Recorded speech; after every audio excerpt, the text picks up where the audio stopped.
Hey, I'm Alex Radcliffe from Board Game Co. Hi, I'm Rena. And this is what we backed specifically for January. This video is, well, later. Really running really late. Yeah, this video is later than usual. Usually I put these up in the first, 2 weeks of the month or something like that, but I forgot to, partially because of how short this video is going to be as well. Basically, December had a huge lull in Kickstarters. This is typical every year, although this last year felt worse than usual, and that means the whole what I backed kind of, the Kickstarters ending in January was just very light. Combine that with being busy on a few counts, and I just, I forgot to do this video. Yeah. But the good news is it's very short. And then in about a week and a half, 2 weeks, we'll see the What I Backed in February video, which I believe will be much longer than this one. But with that said, let's go ahead and jump into this. We have 8 total Kickstarters and game plans to go over. Just 8 this time. 8, starting off with the first one, which is Ancient Blood, The Order of the Vampire Hunters by Darkgate Games. Ancient Blood, The Order of the Vampire Hunters is going to be a campaign-driven game which you're going to be taking control of these various vampire hunters. These vampire hunters that are going to be going into these caverns to basically hunt down, as you might imagine, vampires. Yeah, that's the right one. Vampires. Yeah, you're going to be hunting down vampires as you go through it. It's got a few different types of play going on. It's going to be a bit of a narrative immersion as you're going to be interacting with various story beats as you have like a little adventure in the village, and then you talk to the various villagers, and you talk to one, and you potentially get a weapon or upgrade, and you wander around, you're utilizing time as a mechanic of your resource. But then following that, you're going to have boss fights, and you're going to have these various dungeon crawling. I know so much about this game. Yes. Or did I practice? knowing full well that this would be my weakness. I was going to have dungeon crawling as you go through the various actual dungeon, and you have opportunities to, let's say, break down windows, which will flood light into the dungeon and completely go poof to everything. It's a lot of research. You backed it. I did not back this game. But, to be fair, I did play this game. So for context, for those of you who missed it, last episode, last time we did this, Rena discovered her little magical trick is that... It's not very magical. It's not very magical. I know. I prepped. I was so excited.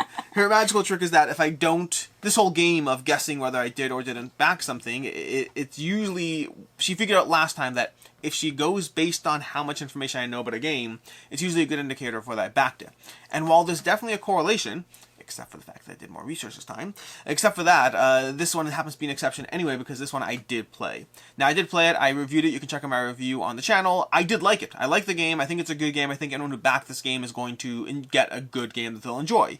But also, it's campaign play. And I keep backing campaign games, and I keep hoping I'll play them. I mean, I try not to, but I'm trying. I'm getting slightly, marginally better for myself. Like right now, there's another campaign game coming up at some point that I've been begging the creator, because it's a prototype that I really liked. We'll be covering it soon on the channel, but I've been begging the creator, please put one-shot scenarios into your game, because I really like your game, but I won't play it if it's a campaign game. Or at least I'll think I'll play it, but I won't. And so more and more campaign games with no one-shot have just been harder and harder for me to justify. The Ancient Blood or the Vampire Hunters, great game. Really enjoyed it. I think you'll enjoy it too. Like I said, I just have too many of these that I'm not playing as it is, and so I held off on this one for now. Okay, cool. That's Ancient Blood or the Vampire Hunters. So you didn't back any other campaign games this month? That's not what I said at all. Oh, okay. It's for context. That creator who I've been begging to put one-shots into their game, and I think they are. And for context, that game is... I know that, but this thing, the game is Earth Under Siege Flashpoint, and I think he is putting one-shot in, so we'll see what happens there. But I like the game enough that I'd probably still back it, even though I shouldn't. Is it this month? No, it's not this month. So I said this month. I'm just saying that sometimes campaign games are good enough that I will reluctantly back them, even though I shouldn't. Anyways, from there we move to Blazon. Blazon from 20th Century Games. Blazon is a game of trying to manage multiple scoring criteria. You're basically, you know what a blazoning is? Like blazoning your family arc or whatever. Not arc. Heraldry. Family heraldry. This is you're customizing your family shield. Think nobility, think whatever. And you're... Cricketing? Yeah, embossing. Is that what it's called? I mean, aren't you making it pretty? Oh, no, I'm saying, for your medieval, how do you get your herald for your family? The little crossed lions and the flags and the stuff. I'm assuming someone designs it for you? Exactly, and you in Blazon are the person designing it for you. You did not back this game. Why? What are you talking about? I haven't even started talking about it yet. I haven't even gone over anything yet. You can guess now. Do you want to lock in your guess? No. Okay, I Blazon. second guess myself.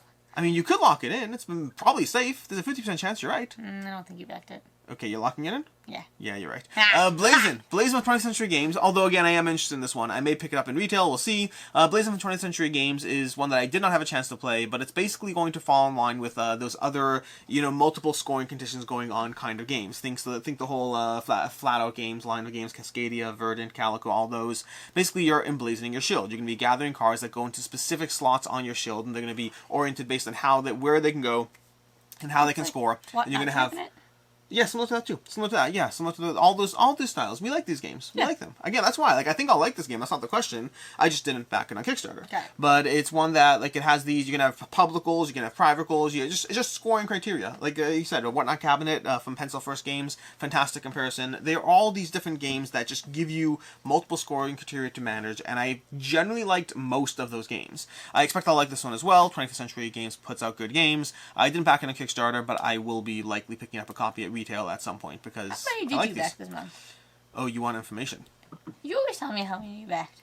So it's a little bit of a gray zone? Three of these 8. I backed 3 of the 8. Okay. That's Although that means knocked out 2. That means we're back down to 3 of these 6, which means it literally is 50%. 50, yes, I see. Which means moving on from Blazon to Call of Kilforth, a fantasy quest game for 1 to 4 heroes. Call of Kilforth, like it says, like it sounds like, it's a fantasy quest game. As you have your heroes, you're going to be going through this little card row, you're going to be gathering, you're going to be fighting various characters, you're going to be leveling up your heroes across, I believe it's 28 turns if I'm not mistaken, 28 turns to, I think it says somewhere, 28 turns, but you're going to be leveling up as you go through this kind of adventure. You're going to have interactive story beats, you're going to be leveling up your character, you're going to be fighting bad guys until you ultimately get to the big boss at the end, you're going to be going through a variety of encounters. This is the 3rd iteration in a series of games from the Kilforth line of games. They had Shadows of Kilforth, Gloom of Kilforth, each one is standalone though, and I did not get the other 2, and they're standalone though, so they all stand in their own rights. The art's absolutely fantastic. It's from Tristan Hall, who is made a game in the past that you made me back because of how good the art was. Do you remember the British soldiers? There were British troops on a battlefield, and the art was just very striking on the cards. There's 3 lanes and battling. It's a game you made me back. 1815 Scum of the Earth is what it's called. But you made me back that one. This same creator, totally different line of games though from him. But the prior games are incredibly well rated. I just haven't had a chance to dive into the series yet. And supposedly this is a good jumping in point. So yes. No, I tried. I went through every single one of these 8 games. I'm going to sound as confident as I can on what I'm saying. Basically, yeah, I do want to dive into these games. Call of Kilforth, Gloom of Kilforth, and... No, this one's Call of Kilforth. Shadows of Kilforth, Gloom of Kilforth, and Call of Kilforth. I definitely do want to jump into these games. This one kind of fell prey to the kind of all or nothing mentality I have, which is the all-in pledge to get everything for all the stuff. They had terrible names, by the way. This is the puns they had. Look at the names of the pledges. We have the New Tales. We have the Call of Kilforth core game. Then we have Who You Gonna Call. Okay. Ghostbusters. Then we have Better Call Hall. Okay. And then we have Call I Want for Christmas. These are the pledge levels. But Call I Want for Christmas, which is the all-in. It's really cute. It's really cute. I thought so too. It's £380 for the all-in on this game. Now, the problem with that is, and that's completely unnecessary. You don't need all of that. It comes with miniatures. It comes with all the content. It comes with tons and tons of stuff. Way more content than you reasonably need. The problem with that is at that point, once I'm not getting everything, and I have a hard time spending $500 basically on a game that I haven't played yet, and I have plenty of games already that I haven't played, and all this stuff, it's 25 days, not 28 days. But anyways, but it's one that I do plan on eventually diving into the series at one point, but shelf control is a thing. I'm trying, in general, to back as few Kickstarters as possible. I really, honestly, I'm regretting not backing it just looking at this page. Because we still have time. Oh no, we did this really late. What do you mean? Oh, well, we did do it late. I mean, there's definitely time. Almost certainly time. Maybe this time. Do we have late pledges over here? We have a late pledge. I can't justify this. I can't. No. I'll hold off. They're well-rated games. They are well-rated games. I will wait. Shelf control. This is not shelf control. I don't know what that is. I mean, I know what it is. It's a bit holder. It holds cards and bits. I really like it. It's from Board Game Geek. It's little geek bits. Anyways, that is basically number 3, Call of Kilforth, which I did not back. I'm 0 for 3 so far, doing fairly well. We have Catapult, Feud, Hydra. You totally backed this one. Are you locking in your guess? Yes. No, I did not back Why this not? one. Why would I back Dragons! Yes, so? Children. So? Children. Do you know that we have the base game for this? No. Yes. Their kids are playing it today. We have this. It's actually right next to the other shelf over there. Catapult, Feud. Look a little higher. There. Boom. See it? Nope. There. Yes. There we go. Catapult, Feud. I have the base game for it, and my kids really, really enjoy it. And so why didn't you back it? And never asked to play it. Do they know that it's here? They know it exists, and they forgot it existed ever since the first time they played it. Have you reminded them? No, but if I have to remind them, isn't that defeating the point? If I have to remind them every single time, here are these games you're not playing, do you want to play them? Then, I mean, we'd never get rid of any games. Because they'd say yes to everything. Yeah. Usually the criteria I have is if they ask for it, then they get more stuff for it, and they do all the things. It's so cute. It's adorable. It's not going to come for another year. We don't need it. They're not playing the one they have. It's future me's problem. It comes in a year. You want me to get this? No. So here's the thing. Here's the thing with this game. It's so cute. It is cute. Listen, all these games, in general, these games, I should have mentioned this more in detail in the beginning, these are all games that they both ended in January. That's the criteria for this video. They have to end in January, and they have to be something I considered backing. That not just it was a Kickstarter, it was a Kickstarter I considered backing. I went through this thought process, and I was like, they have a game that involves shooting catapults at a wall. This is more stuff to shoot catapults at a wall. Exactly. How does it make it better? It's more stuff to shoot at a They're wall. perfectly content with the little catapults. There's going to be another child that's going to be wanting to shoot catapults in a year. Then we'll get it at retail then. It's going to be cheaper too anyway. Okay. Yeah, it's if they listen, I am all for the catapult shooting goodness. I just feel so cute. It comes with little Viking ships. Yeah. I feel like this is another pitch car situation, a game that they theoretically love pitch car. And never ever play. Do they know that we have it? We don't have it. They haven't missed it. They haven't missed it. You should get it back. It's a very good playdate game. Okay, this video's getting It's very a great playdate game. Yeah, with their friends? Yeah. Oh, there's no way on earth I'm letting my kids' friends play with pitch car. Why not? Because I don't trust them. Those little whippersnappers. Younger, get off my lawn!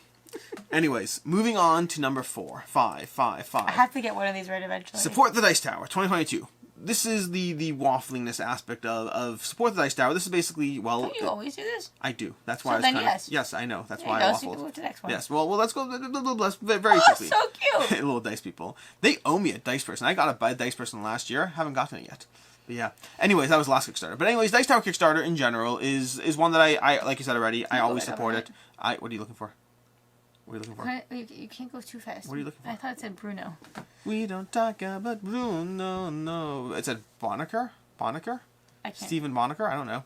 But anyways, yeah, Dice Tower Kickstarter. This is in general, they do a Kickstarter to support the Dice Tower, all that stuff. They have various rewards from promos to dice people to any number of things to give you a guest on one of their game shows. Whole bunch of different things that they have. Yeah, and I backed it because I usually do, and that's why it's here. I wasn't sure whether to include this or not because it's not a game, but I do support them and I don't mind talking about them. So yeah, you can still late pledge, I assume. I don't actually know. I haven't even checked. Let's see. Can you late pledge? Can you late pledge? I don't see a late pledge button. You might be able to late pledge. You might be able to. Whole bunch of fun stuff you can get. Various promo packs for any number of different games, from ISIS Vanguard to Lords of Hellas to Endangered. I need to play more Endangered. To Is that the one with the tigers? It is. We killed all the tigers. We lost our game. Very badly. I won my next game. I played it solo and I won my next game. I actually really liked it. I want to dive into a game with you. Okay. Anyways, Ultra, a little promo scenario for Ultra. Do you know what Ultra is? Mm-hmm. Give it time. Mm-hmm. You'll get there eventually. Oh, I know. Shh. You'll get there.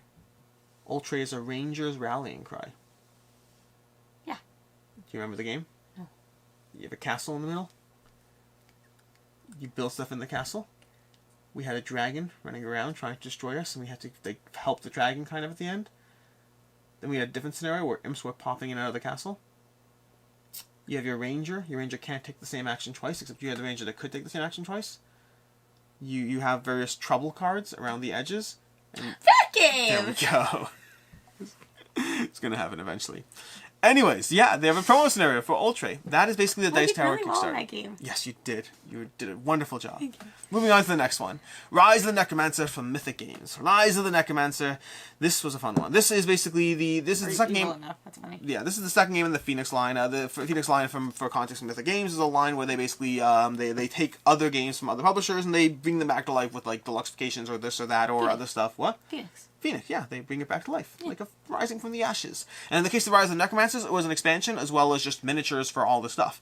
In Rise of the Necromancers, you take on the role of a Necromancer. It's basically an area control game as you wander around the map. The difference between this and other area control games is that aspect of you kind of controlling a Necromancer, trying to build up the power in these various temples or powers, whatever they're called. Games are so dark this month. There's zombies and vampires and... Yeah, it's not gonna get better. It's not gonna get better. There's gonna be one that's better. But anyways, yeah, the hack comes with the Grim Harvest expansion, which is basically this all the miniatures, all the extras you get as part of the Kickstarter. You're gonna be trying to level up your Necromancer to their own customized role. At some point, you can actually mold into your own Necromancer, and then you get your own custom miniature if you got the miniature pack that has all of those. And basically area control with a Necromancer spin on it and a twist to it. And it's the one that, remember that one time you heard me come into the basement and you were like, I was like cackling and I was like, and then blah blah blah blah. Remember that at all? Yeah, that was when I was doing this one. I was copying that video. It's all good. It all makes sense. It all makes sense. Anyways, what do you say? I think you backed it. I did not back it. Okay. You're like completely gone. There's only 2 I backed. And so far, we're down to 3 left, and I backed 2 of them. I do so much better when there's like so many games. Rise of the Necromancers. I only didn't back this one because this one's a bit of I a... like area control. I like area control. I know that. I like mythic games. I know that. I like miniatures. Exactly. That's why I said yes. It's a reasonable guess. Thank you. It's a reasonable guess. The problem is twofold in this one. The first problem over here is that I had not played this game and I wasn't confident, and shelf control. The second is that Jesse Cracklope has a copy, and I kind of want to play his copy and see if this is a game that I'll dive into, because I know that we plan on diving into this as well, and we got it doing the Kickstarter, so I still sort of reserve the option to late pledge it. It's just that I had a copy of the original game that I have a chance to dive into, so it's a bit of an asterisk. It's like kind of like interested, and maybe I'll back it. Maybe I'll update you in next month's video if I back it, but I have to play it first. You'll find out one way or another. Anyways, that is Rise of the Necromancers, which brings us to the next one. At this point, there's 3 left, and you have a 2/3 chance of being right. Skytear Horde. I have no idea. Well, let's talk about the game. Skytear Horde is a game... That's true. Skytear Horde is a game for 1 to 3 players technically, but 1 to 2. This is a prototype. I did have a chance to dive into it, which means even though I can talk about it confidently, you know nothing, because I played it. But Skytear Horde is a game of basically solo game or cooperative game. There is a competitive mode, but that was unlocked during the Kickstarter. Didn't have access to it in the prototype. But you're basically going to have hordes of enemies, hence the name Skytear Horde, attacking your castle as you line up cards, as you line up various cards in order to basically repel them. So you're going to have a handful of cards. You're going to be playing cards into your lanes to try to attack the enemies in their lanes. You have this, you're going to be getting mana every single turn, but you have to use that mana to pay for the cards in your hand, but you only draw cards when you take out enemies. So you have to ensure you're killing enemies, or you will not be getting more cards yourself. Meanwhile, enemies are trying to attack your castle, you're trying to attack the enemy's gate. You're basically trying to hurt each other before the other one hurts you, and do so more efficiently. You're going to have various spells thrown at you, you're going to have various minions, various enemies, and you're all going to be using your heroes. What? You didn't back it. I did back it. Oh my gosh. Wow. 2/3 chance of being right. I know, but now I know chance. the next 2 are wrong. No, now you know from the next 2 I backed one of them. Oh, that's fair. Yeah. My math is off. Oh, geez, I'm sweetie. doing very badly this month. You're doing horribly. This game is fantastic. I love this game. This You is have so many games just like it. Do I, though? Yes, you Like have what? the weird alien game. I'm not going to be able to work with that. I'm not going to be able to work with that. It's like this, and then there's aliens that come down, and you have to go boom, boom, boom, boom, boom. Under Falling Skies? That one. How is that like this? Horde? In the most abstract sense, I'll give you that. But one of the things I actually particularly like about Skytear Horde is it feels like no other game in my collection. The closest one I can think of is that it felt similar-ish to playing Marvel Champions. And granted, I do think Marvel Champions is Who better. are you playing this game with? I played this solo and with Sure. Excellent. Yeah, why? I You're don't like, you're never going to play it? No. What do you mean you're never going to play it? Why? Because I don't like Marvel Champions. That's fair. That's fair. You don't like Marvel I Champions. hate Marvel Champions. Sure doesn't like Marvel Champions. And she liked this. I'm very happy for her. But that just means you might like this one. Probably not. How would you know unless you don't give it a shot? No. You can go to the next one. All by myself, gonna play all by myself, and then one day you'll come and play a game with me. The Palaces of Carrara 2nd Edition. 50% chance. Do you just want to guess and skip all the whole thing? No. Okay, fine. I need a coin. I got nothing. I got nothing. Here, we got a soccer ball. You cannot lose that soccer ball. Do you know how long it took me to find that soccer ball? Yes, that's why I have it. Put it back someplace safe. This is one of the games we do let our kids play with. Waykick, for context. If you haven't played it, Waykick is a fantastic game. Fabulous game. Better than Pitch Car, in my opinion. Anyways, the Palaces of Carrara 2nd Edition. This is a reprint of, well, the Palaces of Carrara, a game from Kramer and Kiesling, in which you're building out, shockingly enough, the Palaces of Carrara. You're going to be working together, sort of, but not really working together, because you're kind of doing your own thing in this game. It's just you score points. It's one of those, like, you know, all contribute, do your own thing, but score points to be as efficient as possible. As you engage in the marketplaces of the game, as you try to get your various goods into the to build out the palace. They took the original game and they deluxified it out, adding more modules, more expansions, deluxe combined components. Did we play this one? We did not play this one. What are you thinking of when you say that we played this? I don't know. I mean, we played a lot of Euro games. A lot of Euro games over the years. And at a certain point, they all start blurring together. I mean, as far it as has they the look bag, like. it has the pieces, it has the cute little turnstile on the coins, and... Yeah, it has contributing, it has victory points, and that's basically it. Once you've played them all, once you've played 3 of them, you've played them all. Yeah, I kind of should give up on this whole hobby now, honestly. Except I played Skytear Horde, which feels totally different than anything I own. So different than Marvel Champions. You're going to love it. All by myself. Yeah, that's Palaces of Carrara. I don't know. Can we go to the next one, then I'll come back and decide? Absolutely. Yucatan. Yucatan from Matago Games. You like this one? Do I? Yes. Okay. You backed it. That means I didn't back this one? Yes. So you're locking in both your guesses Correct. simultaneously. Yes. You sure you don't want to go one at a time? Because if Yes. you go one at a time, at least you have a chance of being right. No, I know you like Yucatan. You are correct. Ah!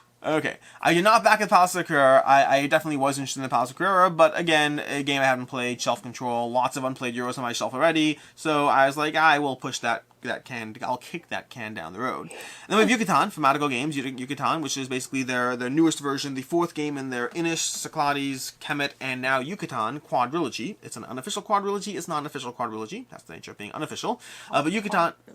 Quadrilogy? Is that the official term? I mean, it's if you have a trilogy, right? Right. And if you have 2 things, you have a duology. No, it's a sequel. Oh, no, it's a duology. And if you have a single thing, it's a singology. Any individual movie on its own is a singology. We just watched a terrible singology upstairs. It's a terrible movie. It was a terrible singology. Yeah. The TV show is much better. Yeah, when we watched the first episode. Yes. This episode. No. Yeah, the first episode is always called this episode. The second one's called the episode, and the third one's called the trepisode. It's late, okay? This is... Moose, what is it? Moose's for it? The moosin. A stencil of elk. A stencil of elk. Stencil of elk. Anyways, Yucatan from Matago Games is the 4th game in the trilogy. How about that? It's the 4th game in the trilogy. It is the one that I like the least, but with the caveat that prototype, and I still liked it very, very much. And so, yes, I did back this one because it does give me the Kemet feel in a shorter time frame and with a different aspect to the game. Plus, of course, all the extras. They had more monsters, more stuff, more unlocks. Although, to my chagrin, I did apparently play it horribly wrong because, well, to be fair, it's one of the games I played it with Jesse and I played it wrong because I played it with absolute confidence because I had been taught it by the Matago team. But apparently I misunderstood something and they didn't catch it when we were playing. So we played one aspect wrong, but still... Is that the game that you were like, oh, I have to find out if I cheated? No, that's like every game. Okay. That's like every game. Okay. We never play games right. It's not a thing. Like We have on occasion played games correctly. Only when people aren't watching. That's what I've come to the firm conclusion. Okay, it's not my fault. Okay, Tom Vassell, over the Dice Tower, I was watching his whole history of the Dice Tower video, and he said the same thing. He's like, when you're playing on camera, you never get it right. Like, it's harder terms. It's like you don't want to check the rulebook every 3 seconds. You don't want to do anything like that. You're often playing newer prototypes, and you don't like when you're playing games in the comfort of your own home. You don't have someone or more specifically, you don't have 70 people or 7,000 people watching your particular play and catching your individual mistakes. We never play a game right.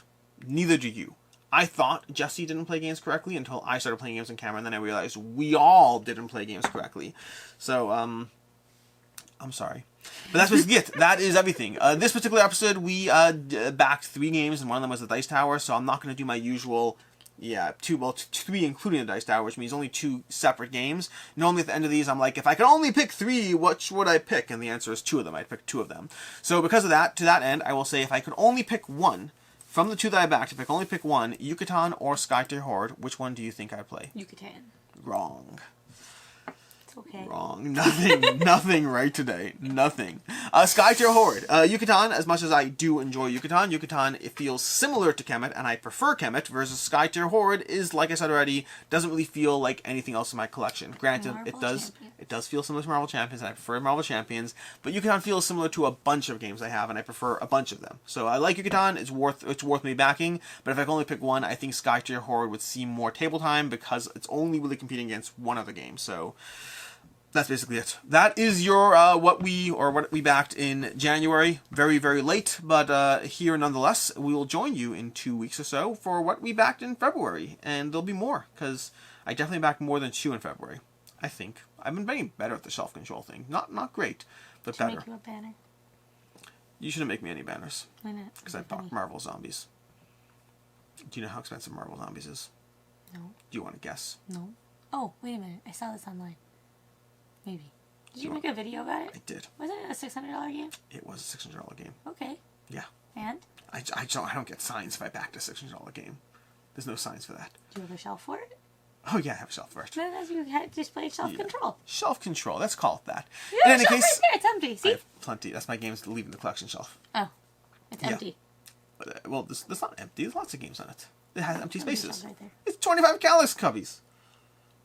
It's a whole lot. Yeah. In any case, I'm Alex Radcliffe from Boarding & Co. I'm Rena. And have a good one.